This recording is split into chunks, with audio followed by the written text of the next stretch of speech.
Sir, एकंदरीत पृथ्वीराज चव्हाण साहेबांनी असं म्हटलेलं आहे की मिशन सिंधू याला घेऊन कुठेतरी भावनिक सरकार जे आहे भावनिक लाभ घेण्याचा प्रयत्न करत आहे. एक लक्षात घ्या की हे युद्ध हे देशाचं युद्ध आहे आणि या युद्धाला काँग्रेस पक्षाने समर्थन दिलेलं आहे. भावनिक वातावरण तयार करणं आणि आपण देशासाठी लढणं हा वस्तुस्थिती निहाय वेगळा प्रकार असतो.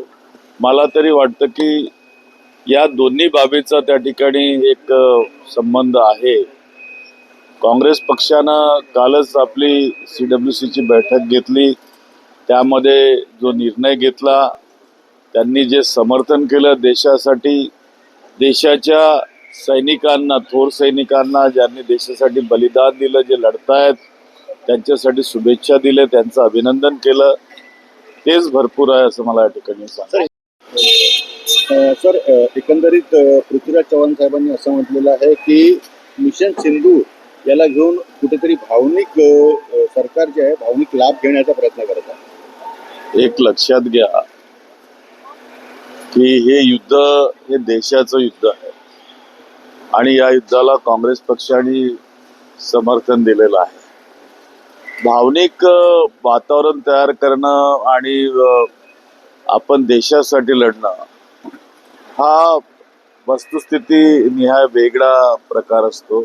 मला तरी वाटतं की या दोन्ही बाबीचा त्या ठिकाणी एक संबंध आहे. काँग्रेस पक्षानं कालच आपली CWC ची बैठक घेतली.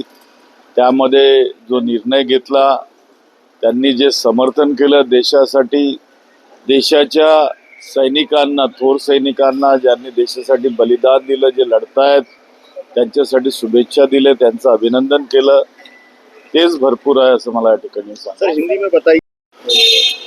सर, एकंदरीत पृथ्वीराज चव्हाण साहेबांनी असं म्हटलेलं आहे की मिशन सिंधू याला घेऊन कुठेतरी भावनिक सरकार जे आहे भावनिक लाभ घेण्याचा प्रयत्न करत आहे. एक लक्षात घ्या की हे युद्ध हे देशाचं युद्ध आहे आणि या युद्धाला काँग्रेस पक्षाने समर्थन दिलेलं आहे.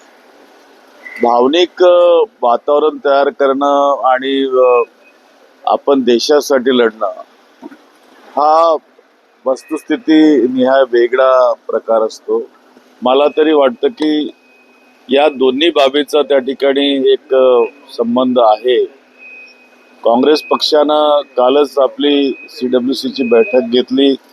त्यामध्ये जो निर्णय घेतला, त्यांनी जे समर्थन केलं देशासाठी, देशाच्या सैनिकांना, थोर सैनिकांना ज्यांनी देशासाठी बलिदान दिलं, जे लढतायत त्यांच्यासाठी शुभेच्छा दिल्या, त्यांचं अभिनंदन केलं, तेच भरपूर आहे असं मला या ठिकाणी सांगायचं. सर, हिंदी में बताइए.